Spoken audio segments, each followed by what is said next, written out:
పోలవరం అనే ప్రాంతంలో ఒక 5 సంవత్సరాల క్రితం జరిగిన చిన్న సంఘటన. పోలవరం అనే ప్రాంతంలో కూడా మేము తరగతి నిర్వహిస్తాం. ఆ తరగతికి ఎక్కడో 70 కిలోమీటర్ల అడవి ప్రాంతాల నుంచి కొంతమంది వస్తారు తరగతి నేర్చుకోవడానికి. అందరు సేవకులే. అందులో ఒక ఫ్యామిలీ వచ్చారు.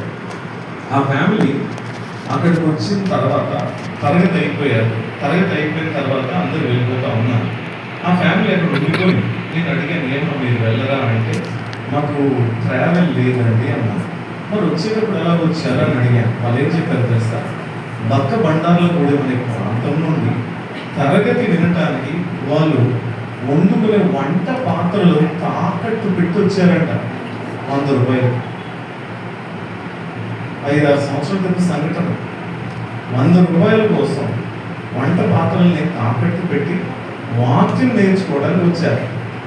అప్పుడు నేను అనిపించింది, అయితే వాక్యం కొరకు ఏమీ లేకపోయినా వచ్చేవాళ్ళు కూడా ఉన్నారా?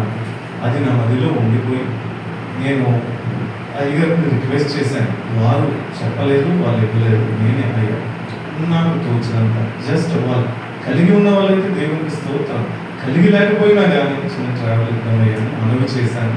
మరి ఇది ప్రత్యేక కూడిక ఏంటంటే ఇది సహవాస కృతజ్ఞత కూడిక.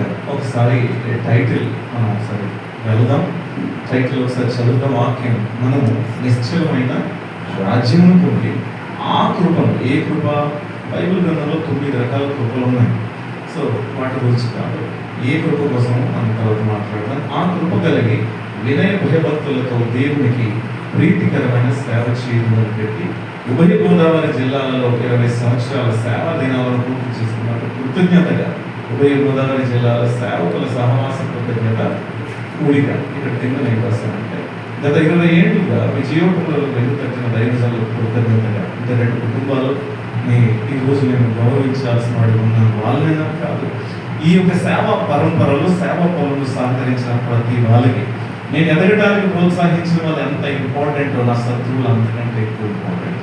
నా శత్రువులు అనేవారు లేకపోతే ఈరోజు నా పరిధి విశాలపరచబడేది కానీ.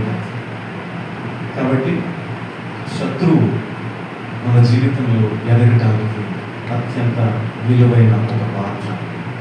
పిల్లరా, మీ అందరికీ నా చేరి వచ్చినందుకు వందనాలు తెలియజేస్తా ఉన్నాను. ఒకసారి పిల్లలు దేవుని స్తోత్రం చెప్తాం. ఎంతమంది నా మెరుగురు, కొంతమంది ఎరగరు. నా పేరు దాస్ అన్న. క్రీస్తు ఎరిగిన తర్వాత జాన్ వెస్లీ అని పెట్టారు. 2002వ సంవత్సరం నవంబర్ 23న.